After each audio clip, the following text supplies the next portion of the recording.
Hello everyone, UsefulEngine11 here, back again for another purchase video, and today we're going to be taking a look at some items that I got here in the beginning of 2024. So without further ado, let's stop wasting time and let's get into this. Now first, I'm going to start with this new in-box whiff. However, there's a crazy story that actually goes with this.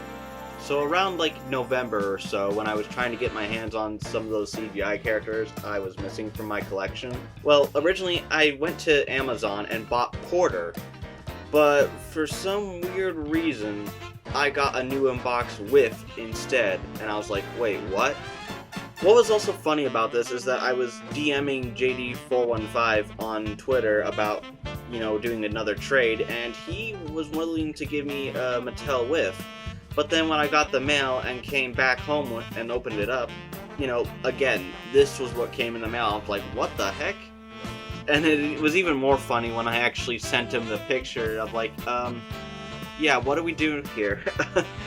So, yeah, while this wasn't an item I wasn't expecting, and you could technically say I got ripped off in a way, I, at the same time, don't mind because, well, if you looked at the last purchase video, I purchased Porter a little while after this incident.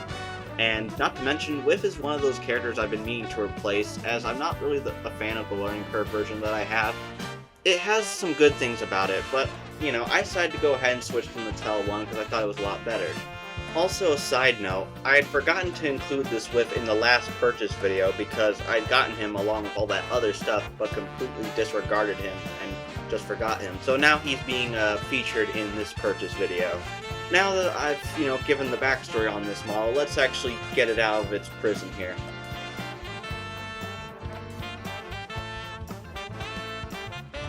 One of the funny things I noticed about this whiff is that it doesn't come with a pamphlet, say, unlike when I unboxed Belle in another previous purchase video. Kinda weird, whether this is a factory error or not, or, there's a time when the Mattel items stopped having pamphlets, I literally don't know. But either way, I guess it's not a huge loss really. I will say, in terms of this version of Whiff, it is a bit more simplified than the Mattel version, but I can't help but, just like how it looks, so that's why I decided to switch to it. Now, next up, we got the Forgetful Engine himself, Sydney. Now, Sydney is also a funny one because he was really the last character I purchased in 2023. I'd gotten him not long after I'd gotten Paxton. I'd wanted to get Norman, who we'll look at here, soon, at the end of 2023 as well, but that didn't work out as well. So, this is a pretty good model, and it is in pretty good condition. However, it had a weird axle problem. The front and back axles, it was mainly the wheels. For some reason, they would stick out farther than they were supposed to, and I was like, what the heck was this? Now, at the time of recording this purchase video, I've actually fixed Sydney up by, gluing the wheels a little bit closer. Now, of course, this was very, very risky, as I had, past troubles with super glue, but with some tiny dabs and, obviously a bit of, I guess just being careful, really. Sydney, looks so much better now, and I'm very happy that I have him in my collection, I guess. Next up is Norman and Logan, which has a very interesting story. I guess unlike Whiff and Sydney, who I got off of eBay and Amazon, I actually did a trade with someone on Twitter called NickTW1992 on Twitter. So the thing is, I had put out a post asking if anyone had a Wooden Railway Norman they would be willing to part with, because the prices for Norman on eBay were absolutely asinine, and there was no way I was gonna pay like over 30 bucks, let's just say that. After I put out the post, he had DM'd me on Twitter and asked if I wanted the Wooden Railway Norman he had, because he was willing to part with it, and he just felt like it would be more useful in my collection, and to be fair, he wasn't wrong. So we did a bit of a trade. This is the stuff I sent him, and he sent me the Wooden Railway Norman.